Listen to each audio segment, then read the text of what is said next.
Hey Anushka, welcome to Just Like That. Thank you so much. Thank you for having me over. Wonderful. So, we've been talking about this, and uh, this whole thought comes to my mind to say that being lost is actually worth being found. And what does this mean to you, Anushka? This means so much to me because I'm 23 right now. But I think 2 years before, I think life was a little lost for me. I felt a little lost at that point, as many of my peers did. And I was one of those students who wasn't, clear of what I want to do in life and where my professional trajectory is going. And things were very unclear at that point. So, though I'm extremely grateful that I was that lost at that point, because the steps that I took after that was what actually has got me to what I am today. So, Got it. yeah. So let's spend a couple of minutes trying to understand what was that feeling. Because when I was also growing up as a student, I was so lost, right? And I was actually feeling helpless. I was grappling with a lot of stuff, saying, should I do this? Should I do that? Should I choose this stream or should I choose that stream? And there's so many questions. And at that point of time, of course, way back, it was so difficult to get answers, which of course are much more easier now. But how did you feel when you experience this sense of loss of direction or feeling lost, not knowing what to do?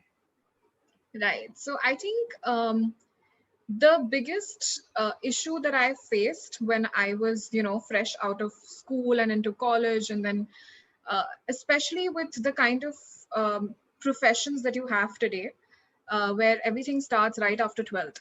So when you're Right. around the age of 18, you need to start, really thinking about what you want to do in life. And it's a very young age, to be very honest, to, actually figure out and ascertain that, okay, this is what I want to do. So for me, what happened is that I kind of got stuck into that herd mentality, wherein I was highly influenced by what my friends were doing. So at that point, after 12th, we either had, so you had three options. You could either go for a CA, a law, or you could go for a hotel management, right? And I was very clear that, okay, nothing to do with numbers, so no CA. And the only two options I had left was hotel management and law. So I decided, okay, let's go ahead and do law. And that's when I started preparing for law right after 12th. And I gave the entrance exam. I worked really hard for it, and I even scored pretty good, decently good.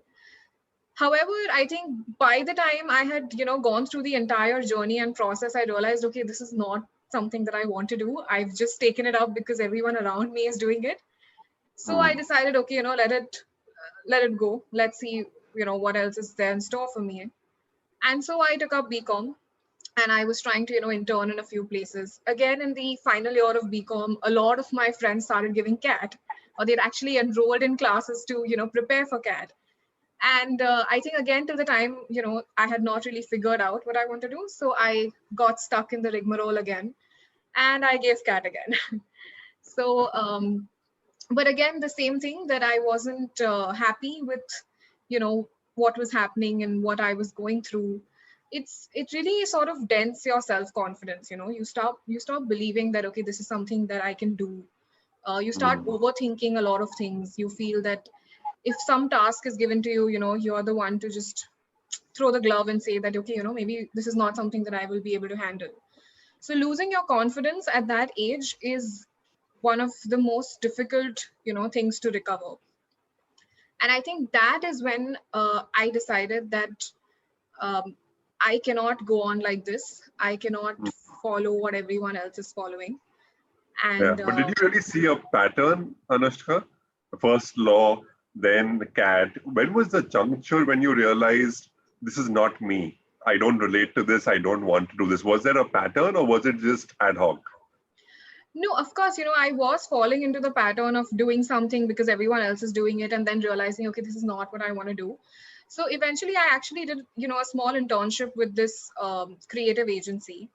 And I was there and I thought, okay, this is the first step that I've taken towards trying something to do what I want to do. But Hmm.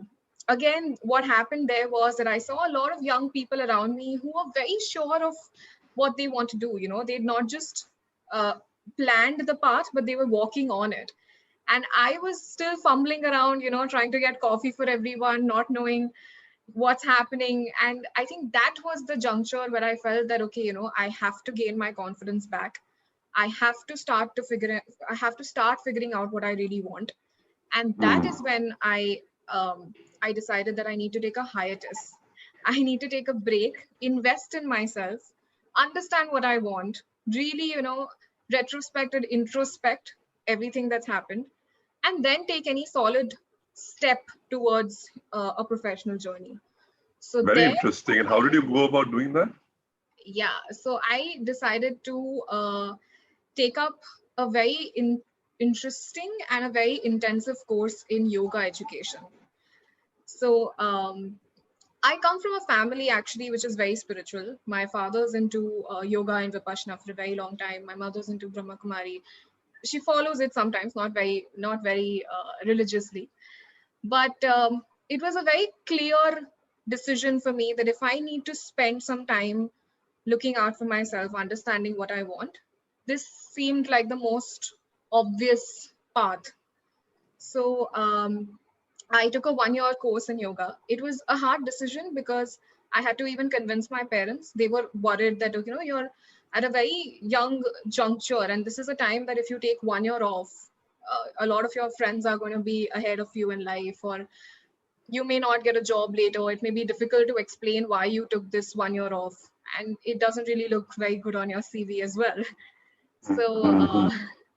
I think Obvious questions, right? Yeah. obvious questions, exactly. And I did actually have to face these questions eventually later, that why did you feel the need to take a 1 year hiatus? But I think that that was the most beneficial thing for me that happened at that point, because that 1 year made me realize everything that I had gone through and everything that I wanted to be. It got about a lot of clarity in my thought. So yoga basically gives you a lot of perspective in life. It's not about the physical aspects, which a lot of people think that, oh, you're a yoga instructor, so you probably just do a few asanas here and there. It's really not that. It's a life school. Basically, you learn how to deal with life, you learn how to think, you learn how to be more independent and know yourself better. So I took Mm. that year. Again, I introspected. I figured out that, okay, these are the things that I'm good at. This is what I probably want to try in the future. And it was that time that I realized, okay, um, I I am inclined towards entrepreneurship. I am inclined towards, having something to do with business, because I also come from a business family, probably runs in my blood. So maybe I should give cat a proper try this time, not because everyone else is doing it, but because I genuinely want to pursue it. But it also help you reinstill the confidence and the self-belief that you believed got really impacted. Yes, absolutely. So I think that you lose your self belief and you lose your confidence when you don't have a path to follow, or where you feel lost, where you feel that, okay, I don't know what it is that I want to do. And at that Mm. point, you start, like I said, overthinking. You start, trying to second guess things. You start doubting your own capabilities. But once you embark on the journey of, something, it may be anything. Yoga just gave me a direction, honestly, that, okay, I was doing something consistently for a while. And I figured, if this is something that I can do, then I can also do other things, right? And of course, the change in perspective, the change in thinking that you need to bring about in your mind and your perspective. So that really happened when yoga happened for me. And then you did cat in a very focused manner, is what you did. Yes, that is another story actually. So I told you I had given CAT in my last year of college, right? And I scored very decent marks in verbal ability section of CAT. So I'd scored around a 95 percentile without any coaching or classes. So this time around, when I decided to give CAT properly, I actually didn't apply to any coaching center as a student. I applied there as a faculty on the Wow. basis of the 95 percentile that I got on the first attempt of CAT. And it seemed very absurd to my friends and very absurd to everyone around me. But my father actually told me that, what's the harm? Just go ahead, give your resume. If something works out, great. If nothing, you always have, the path to go and become a student there. So that's always open. And as luck may have it, they did have a vacancy for a verbal ability faculty. And I gave my interview. They took a few demo sessions. And I legit worked there for almost around 16 to 17 months, taking various classes across various competitive exams, including CAT. I was teaching students whose average age was well above mine. So that again helped a lot to build my confidence, a lot to stand in front of a class of 60 to 70 students who are way above your age, and trying to control and prove to them that this is something that you can do really, really worked in my favor at that point. So I was Of course, they preparing say, well, right, that when you teach, you also learn. of And I'm course. sure this whole process of teaching would have enriched you a lot in your process of learning. Absolutely, absolutely. So a very funny anecdote, actually, if I may say, is when I got my CAT result, I was not at home. So I sent the screenshot of it to my father, and he didn't really. I think he doesn't read his WhatsApp messages a lot, so he didn't see it at that point. So I came home excited that, okay, I've got a great CAT percentile, and he's like, oh, I didn't see it, and so he opened his phone, he opened his WhatsApp, and he saw the photo that I had sent. And the first section that you see in your CAT percentile is the verbal ability section. And I'd scored around a 99.6 percentile this time around. So the first thing that my father has said after looking at my CAT result was, "Oh, now your job is safe." Like, I don't know about MBA, but career launcher can't remove you. No class can remove you. You have a job now.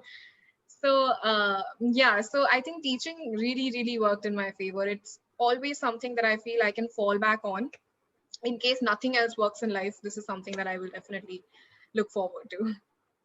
Interesting. And then how did IIM Sambalpur happen? You gave CAT, Yeah. but how did you narrow down and choose which IIM you want to go to?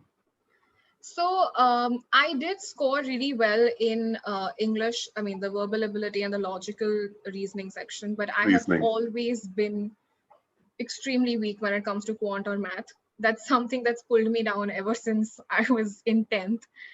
So I think because of that, my percentile went a little lower. So I was around 95, 96.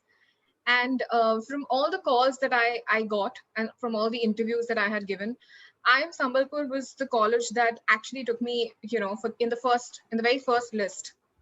And that entire process of, giving their written ability test to giving their personal interview was so seamless, and it was as if it was just meant for me. Like, all the questions that they asked was as if it was prepared for me. So it's just so happened. I think I was just trying to be yours, so I am here at IIM Sambalpur. Fantastic. Great. Sounds good, Anushka. So, the whole way in which you've really taken us through your journey of the last couple of years, I think that's a huge inspiration for many to say that as we grow up, many of us can be at crossroads where we may feel very lost, but anchoring yourself is key. I think so. You've really lived that life in the last couple of years. So, thank you so much for joining us on Just Like That. Thank you so much, sir. Thank you so much for having me over. It was lovely chatting and having a conversation with you, and I will absolutely cherish this forever.